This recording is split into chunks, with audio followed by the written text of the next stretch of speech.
स्मृति ईरानी जी ने कोई भी नैतिक अधिकार खो दिया है एज अ पॉलिटिकल पर्सनालिटी। पूछ रहे थे सवाल मोहब्बत पर आपके लगे कट्टा इनका झोपड़ी को आग लगा दिया बीजेपी ने।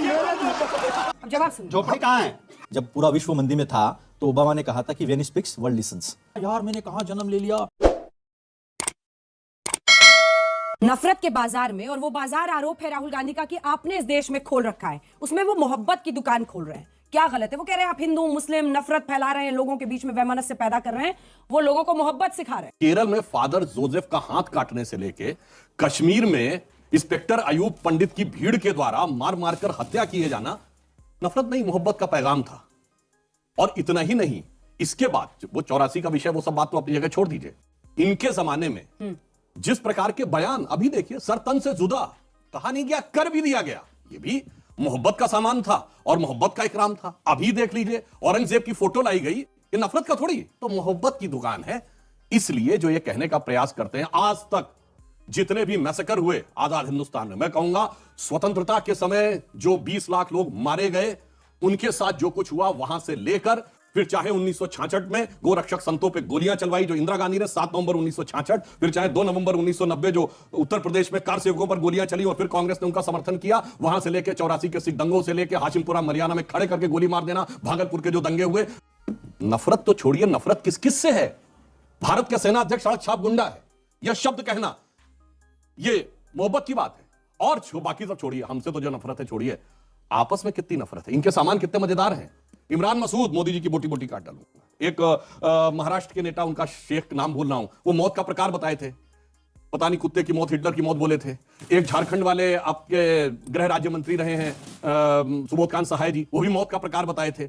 कब्र खोदना, कब्र खुदेगी, मौत का प्रकार बताएंगे। चलिए वो सब तो ठीक है, आपस में कितनी मोहब्बत है। कांग्रेस से मोहब्बत नहीं है आम आदमी पार्टी को, वो तैयार नहीं साथ में बैठने को।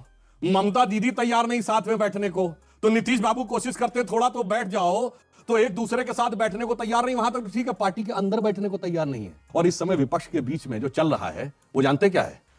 कहीं पर मोहब्बत, कहीं पर लड़ाई। अरे मार डाला, दुहाई दुहाई। केंद्रीय मंत्री पूछ रही है कैसा इश्क है, वो पूछ रही है कि मोहब्बत की इस दुकान में क्या 84 के दंगे आते हैं, राजस्थान में जो लड़कियों के साथ हो रहा है वो आता है, तमाम सवाल पूछ रही है, और एक के बाद एक उन्होंने भी कई दंगे गिना दिए। तो फिर उस मोहब्बत की दुकान में ये सब कहां फिट होता है? शायद सुधांशु जी भूल गए कि वो इतिहास की बात कर रहे थे और मैं यहां खड़ा हूं। स्मृति ईरानी जी ने कोई भी नैतिक अधिकार खो दिया है एज अ पॉलिटिकल पर्सनालिटी। ना सिलेंडर की महंगाई की बात करती है, ना हाथरस के बच्चों की बात करती है, ना लखनपुर खीरी की बात करती है। और जब पहलवान लड़कियां अपना हक मांग रही है, जिस तरह से यौन शोषण उनका हुआ है, उस पर शांत बैठती है, उन्हें किसी भी और मोहब्बत की बात तो वो करे ही ना, तो उन्हें कोई वो ऐसा अधिकार नहीं है कि वो बात करे। अब रही बात, इन्होंने विभाजन की बात की है। एक तरफ सावरकर जी हिंदू राष्ट्र की बात करते थे, दूसरी तरफ जिन्ना जी बात करते थे मुस्लिम राष्ट्र की। 1940 में मुस्लिम लीग ने प्रॉपरली, देखिए बीच में नहीं बोला मैं, जिन्ना जी बस इतना, सावरकर जी भी बोला मैंने, सावरकर जी भी बोला मैंने। हाँ भाई, कैसी लगी? आगे स्वाद। हाँ तो सावरकर जी, इतना यही मोहब्बत है भाई, यही मोहब्बत है। और नफरती एजेंडा इनको नहीं समझ में आएगा। तो 1940 में मुस्लिम लीग ने लाहौर के अधिवेशन में प्रॉपरली अलग पाकिस्तान का रिजोल्यूशन पास किया था, और 41 में ये लोग 3 जगह उनके साथ सरकार में बैठे थे। और 1942 में जब स्वाधीनता संग्राम चल रहा था, तो उनके खिलाफ कार्रवाई करने की मांग ऑफिशियल श्यामा प्रसाद मुखर्जी, तब के जो बंगाल के प्रधानमंत्री थे, उन्होंने की थी। नफरती एजेंडे किसने फैलाए, किसने बात की द्विराष्ट्र की, ये सारे देश को मालूम है, कई बार इसकी हम चर्चा कर चुके हैं। क्या हुआ कि जब जब कभी बेरोजगारी को लेकर यात्रा नहीं निकली है, कभी मतलब ये बेरोजगारी पे यात्रा निकालेंगे आपको लगता है? सुनिए एक बात, थोड़ा सा सुनिए ना। बेरोजगारी पे नहीं, यात्रा निकली है एक समुदाय को दूसरे समुदाय के खिलाफ खड़े करने की। कभी न्यायालय पे विश्वास नहीं किया है, और गलती हुई है तो कभी ये नहीं कहा कि हमसे गलती हुई है। इस देश के प्रधानमंत्री मूकदर्शक होकर बने रहते हैं। किसान 700 किसान मर जाते हैं, संसद में मांग की जाती है कि उन्हें श्रद्धांजलि दी जाए, वो भी मांग ठुकरा दी जाती है। 12 मिनट में आप लाते हो किसान के बिल, 60% जनता का भविष्य तय करने वाले बिल, चर्चा नहीं होती है, 12 मिनट में वापस चले जाते हैं। जो संविधान की शपथ लेके मुख्यमंत्री बनते हैं, दूसरे चुनाव में 80-20 की बात करते हैं। देश के प्रधानमंत्री कब्रिस्तान और शमशान की बात करते हैं। तो नफरत अगर ऐसा कोई कह रहा है कि इस देश का मानसिक विभाजन नहीं किया गया फिर से, जो 40 के दशक में किया गया था, तो वो गलत है। और मोहब्बत की दुकान से अगर किसी का फायदा होगा तो ये जो बच्चे इनके लिए अगला हिंदुस्तान हम कैसे देंगे, तो वो मोहब्बत की दुकान से ही मिलेगा इनको अच्छा दुकान, मोहब्बत करने वाला, विकास करने वाला। और नफरत से अगर किसी का नुकसान होगा तो देश का ही नुकसान होगा। स्मृति तो जी की मोहब्बत बात का तो एजेंडा क्यों नहीं स्वीकारते हो आप? हाँ, आपको ठीक क्या नफरत है मोहब्बत से? ये मैं पूछूंगी, बस स्मृति ईरानी का जवाब क्यों नहीं दे रहे हैं? दिया ना मैंने। मुझे लगता है अमेठी में गहरा घाव दिया उन्होंने। स्मृति ईरानी, देखिए चुनाव में अटल बिहारी वाजपेयी जी भी देखिए, हारे थे। तिवारी जी भी हंसने लगे। चुनाव में वाजपेयी जी भी हारे थे, चुनाव में इंदिरा जी भी हारी थी। चुनाव का नतीजा हार जीत में होता है। उसका मतलब ये नहीं है कि आपको आसमान में, आपको अगर लोगों ने बिठाया ना ऊपर, तो लोग भी जमीन दिखा चटवा देंगे। 84 से जोड़ रही हैं, वो जोड़ रही हैं कि राजस्थान में लड़कियों के खिलाफ क्या हो रहा है, उस पर प्रियंका गांधी जी चुप हो जाती हैं। एक बात आप समझ लीजिए, एक बात आप समझ लीजिए, हाँ। आवाज कब उठती है? जब सरकार मुखदर्शक बनती है। क्राइम होते रहते हैं, लेकिन सरकार अगर उस पर एक्शन ले तो बात समझ में आती है कि मोहब्बत का एजेंडा है या नहीं है। सरकार शांत रहे, देश के प्रधानमंत्री शांत रहे, तो पता चलता है कि नफरत एजेंडे के पीछे आप खड़े हो।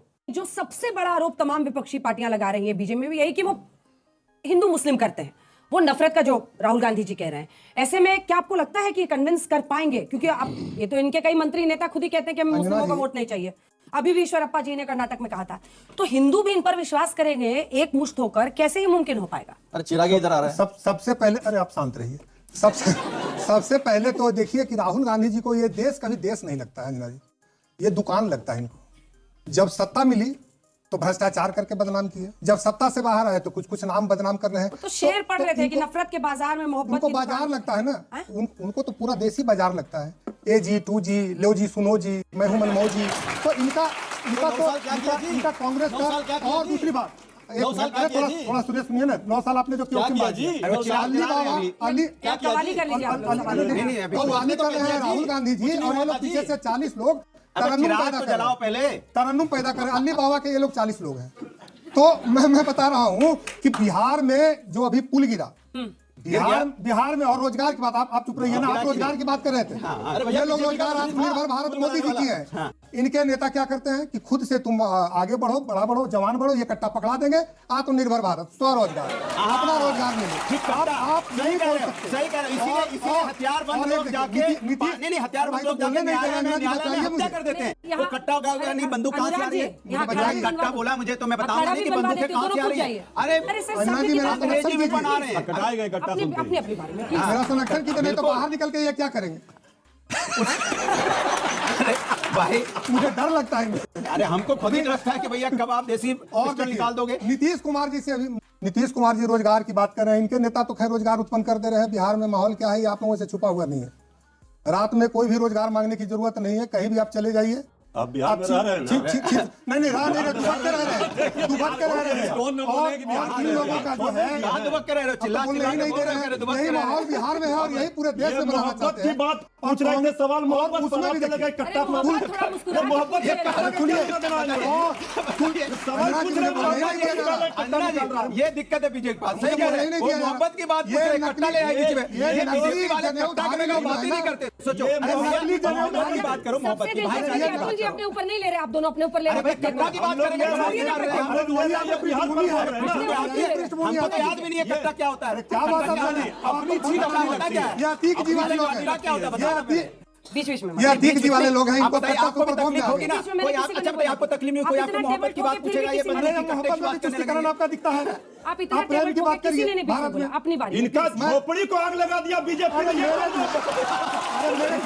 अरे मेरे झोपड़ी में, उसके लिए तो कोई कप्तान नहीं निकाला गया। मेरे झोपड़ी में नहीं, हमने तीसरे नंबर की पार्टी झोपड़ी बनाई चल गई, आप ये है। बता रहे तीसरे हैं। नंबर इसका उदाहरण ना पक्का क्या होगा? तीसरे नंबर की पार्टी बनाई है। आपके और एक चीज बताइए, आपके झोपड़ी को आग लगा दिया। झोपड़ी बचा नहीं चले। बेरोजगार की बात अच्छा कर ठीक रहे है, हैं। रुक जाइए। अरे झोपड़ी कहाँ है तो बताओ। अरे झोपड़ी कोई ले गया। झोपड़ी से हेलीकॉप्टर पर आ क्या गए। एक ही बात नहीं, अब प्लीज अंजना जी, लालटेन वाले हैं वैसे, लालटेन वाले हैं, लालटेन। हमारा लालटेन तो भाइयों से प्रतीक मुझे है बचाइए। अंधकार को प्रकाश ले जाने का। मैं आपके शो में बोलिए हूँ। बोलिए बोलिए धीरेन्द्र जी, जल्दी खत्म कीजिए। आरजेडी वाले लोग झोपड़ी में आग किसने लगाया ये बोल दीजिए सबको। Tiwari ji, open please। नहीं, इतना बता दीजिए आपका खाली। रिकॉर्ड अटक जाता है क्या? नहीं, ये बोल रहे हैं कट्टा निकालते हैं। वो जवाब मांग रहे हैं। झोपड़ी में आग किसने लगाई? रिकॉर्ड अटका। इतना सा बता दीजिए। बिहारी के झोपड़ी में आग आपने आगे लगाई। बहस नहीं बढ़ेगी प्लीज। नहीं, वो जल्दी भी से दो जवाब लाइन देते हैं, ये भी जवाब कह रहे हैं कि देते हैं। आपकी झोपड़ी लूट ली जिससे उनको पकड़े हुए हैं।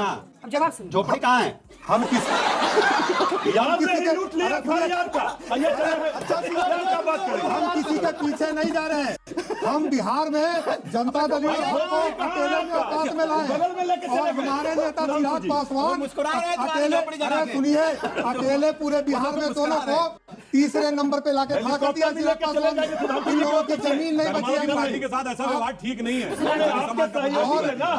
आप ही तो ले गए। और हम ये बताइए जी, कोई बात ही नहीं। दलित समाज का प्रतिनिधित्व करने वाली पार्टी को कैसे चले जा रहे हैं? देश में एक मॉडल चल रहा है अंजना जी, वो है गुजरात का मॉडल, जिसको लेकर के नरेंद्र मोदी जी चल रहे हैं। और चिराग बिहार में एक मॉडल वो है चिराग मॉडल। इन लोगों को तीसरे नंबर पे लाके हम लोगों जी चिराग मॉडल ललन सिंह ने कहा है जदयू के जी चल रहा तीसरे नंबर, तीसरे नंबर पर आप लोगों को लाके खड़ा कर दिया। आपने भी अभी धीरे से दलित कार्ड खेल दिया। लेकिन झोपड़ी यही ले गए हैं।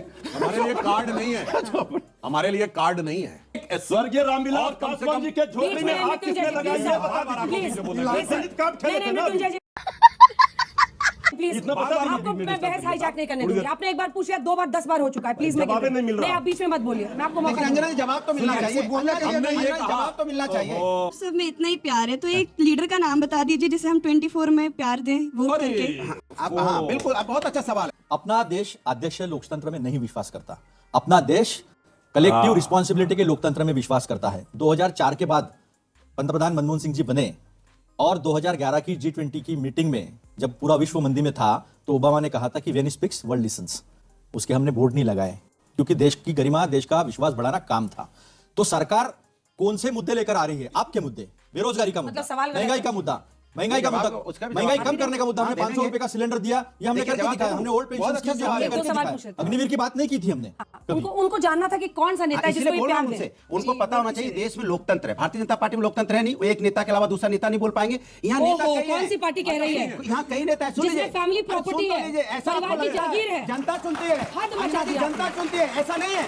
उनके यहाँ तो फैमिली वो तो बिना चुने आ गए हैं। उनसे पूछे अनुराग ठाकुर किसके बेटे हैं? पूछे उनसे एक बार पूछे ना, राजनाथ सिंह के बेटे का क्या नाम? पूछे ना। 40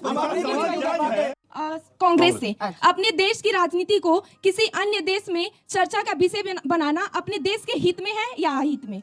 मुझे एक बात बताइए दीदी, अरे भाई सम्मान है, सम्मान है, सम्मान है। अच्छा, हमारे यहाँ जो बेटियां होती है ना, सम्मान है। दीदी हम लोग तो पैर छूते हैं, उसमें कौन सी बड़ी आपको बात नहीं पता ना, क्योंकि अच्छा, आपको एक ही आप वन नेशन वन वाले हो। अरे अभी हम वन नेशन वन वाले हैं, बिलीव इन डाइवर्सिटी। आप नहीं करते विश्वास। तो हमने बच्ची को सम्मान दे दिया, उसमें तकलीफ है क्योंकि बच्चों के खिलाफ ही है ये। जवाब पे हाँ। मतलब आपने अपने को खैर मान लिया बच्चा।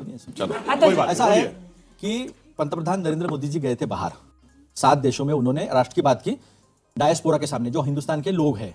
तो अरुण जेटली जी ने कहा था आप तो यहां बात करो वहां बात करो, एक ही बात है। फिर अपने डायस्पोरा से, अपने जनता से अगर अपनी बात नहीं कहेंगे तो किससे कहेंगे? तो अरुण जेटली कहते तो सही हो जाता है और हमने कहा तो गलत हो जाता है। ये तो कहते थे 2014 के पहले जन्म लेना। यार मैंने कहा जन्म ले लिया 7 देशों में, ऐसा तो नहीं कहा। ठीक, खत्म।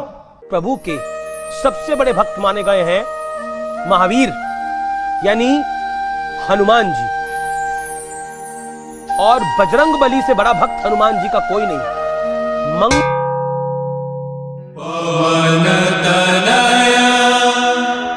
संकट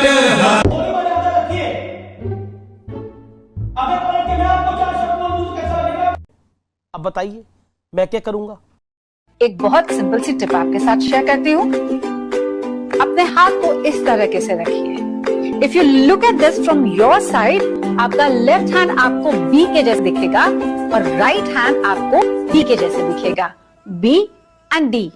बी फॉर थोड़ी मदद रखिए। वे मैं तेरा मन पर